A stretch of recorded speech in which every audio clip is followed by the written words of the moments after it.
यह कहानी है पहाड़ों में बसी गरीब आशा जामुन बाली की। एक गांव में भयंकर बारिश में जामुन बेच रही थी।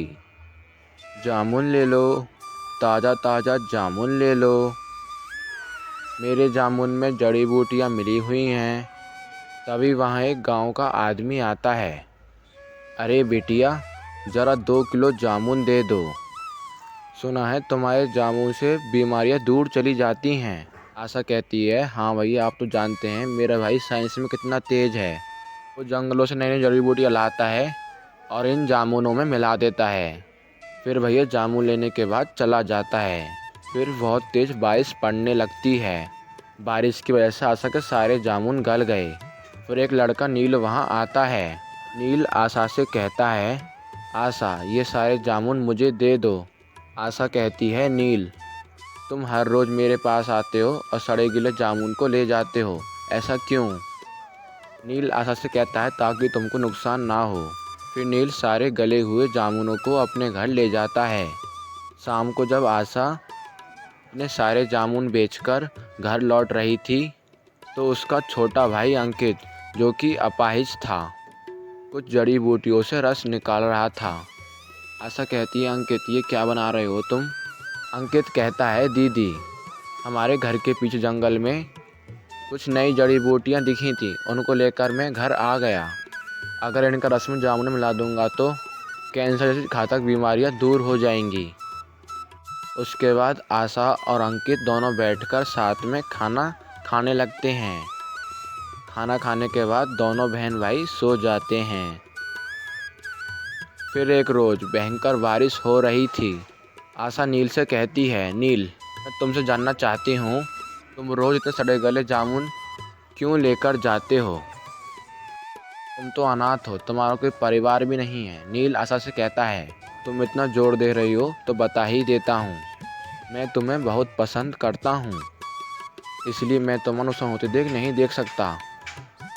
उन दोनों की बातों को दूर से ठाकुर साहब का लड़का करण सुन रहा था।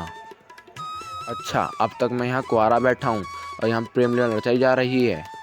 करण सोच लेता है, वो आशा के जामुन बिकने नहीं देने हैं। करण अपने पिता धर्मपाल ठाकुर लेकर आता है। करण आशा से कहता है, ए लड़की, आज के बाद यहाँ ठेला लगाना बंद करो, जाओ किसी दूसरी जगह। आशा कहती है। धर्मपाल ठाकुर कहते हैं, ए लड़की, जो मेरा बेटा कह रहा है वो ही करो। आशा बहुत ही ज़्यादा डर जाती है, क्योंकि वह अनाथ और गरीब होती है।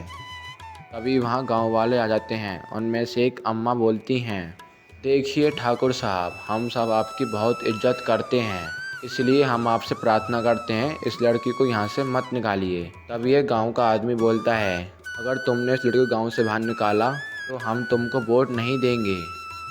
ठाकुर साहब गांव के सरपंच थे।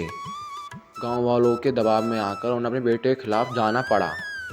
ठीक है आशा, हम तुम्हें गांव से बाहर नहीं निकालेंगे। और वहाँ से चले जाते हैं। आशा गांव वालों से कहती है, गांव वालों, आपका बहुत बहुत धन्यवाद।